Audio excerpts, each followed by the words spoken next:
Oh, well, just when you think you've seen everything, now the latest information that from our esteemed government is that George Brandis, the Attorney General, has decided to come out in support of Duncan Lewis, the head of Asio. This is the same Duncan Lewis who decided that refugees weren't a cause of terrorism in Australia in spite of all the evidence pointing in the other direction. This is just insane. Political correctness gone crazy. Not only is it a public servant's head that's saying this, which I unfortunately are getting to expect that type of an attitude, to be honest with you. This guy's getting paid over $600,000 to be the head of Asio in Australia, the agency that's supposed to be protecting us from terrorists and other threats. And it really worries me that this guy is in such denial.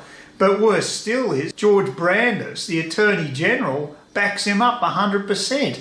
I mean, if ever there was evidence that the Liberal Party have gone off the rails and totally lost the plot, this is it.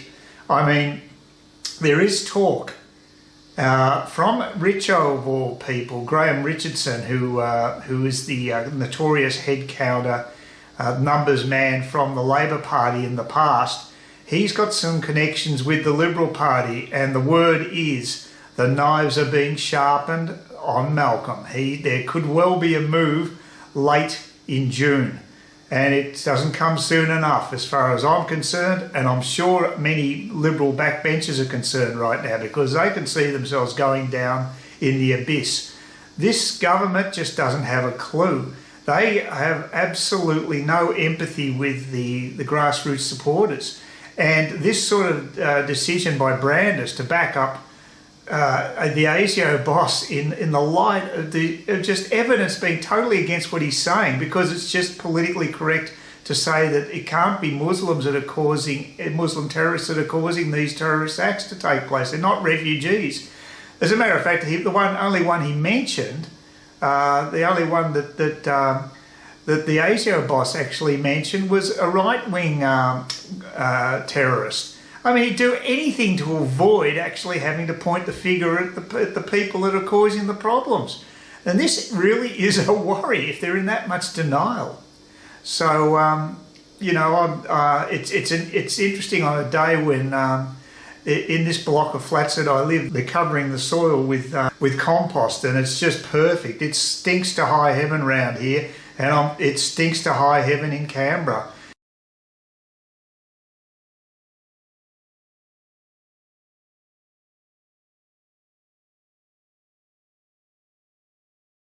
Yeah, the second thing that comes to mind, and the latest shocker from Canberra, because they seem to come on a daily basis now. I'm not exactly a big fan of wasting government. I'm not against government, I might add. I don't want people thinking I'm some sort of a uber right-winger. I'm not. I'm actually been the recipient of many of the Medicare benefits of recent times, and I'm very grateful for us having universal healthcare. I totally support that. But it has to be paid for somehow, and it has to be sustainable. That's my only point. And I hate it when governments just absolutely throw money around like confetti.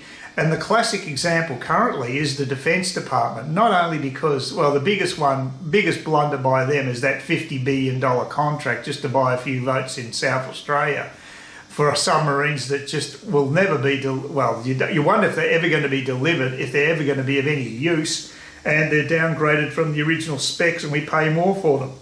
The whole thing's totally insane. But, defence departments everywhere seem to be bad. It doesn't seem just an Australian problem. That seems to be generally the case.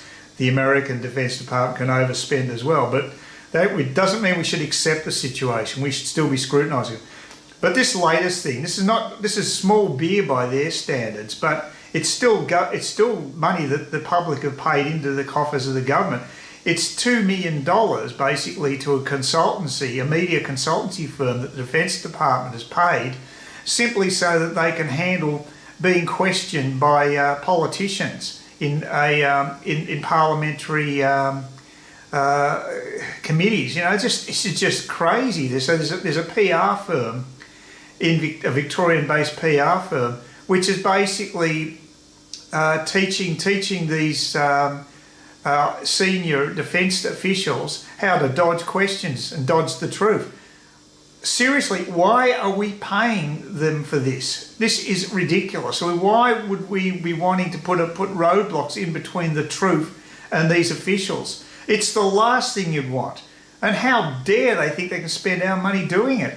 It's just totally out of control. I'm disgusted. I'm totally disgusted. Anything I hear these days regarding government, I'm not shocked by. I mean, the level of deception and waste is just astounding. And I'm just hoping that there is some truth to what Richo's saying about there being a change in the guard in the Liberal Party. It's certainly, if they've got any brains at all, those backbenchers, and they're worried about their longevity, they should be doing something, and they've got to move quickly because time is running out. The other thing about the situation with the Asio boss, who was being grilled by Pauline Hanson, I'm sure you've heard of her. She obviously that they were totally diametrically opposed politically, and of course the guy was just treating her with utter contempt. You know, like I'm a senior public servant on $600,000, a lot more than Pauline or any other ministers getting paid, and I'm better than you, and you're an uneducated fish and chip shop owner. It's that type of attitude, you know, just and he just basically, I think he was out there as much to protect his own position as also to humiliate her. And that is just not good enough. And I guess that she isn't strong. She hasn't experienced enough to basically handle that, and can be intimidated. I remember politicians were intimidated by Kerry Packer. There was a parliamentary delegation that were questioning Kerry Packer years ago, and he made mincemeat of them because he had no fear of them. He had contempt for them. And fair enough too, they were pathetic. But Pauline Hanson she may not be the number one genius in the world, but she's a gutsy woman, and you know, she deserves to be treated with some respect as a senator, more so than many other senators that come to mind, to be honest with you. But anyway, this is just typical of the public service these days. They're not really accountable, and it's time we brought them into the real world.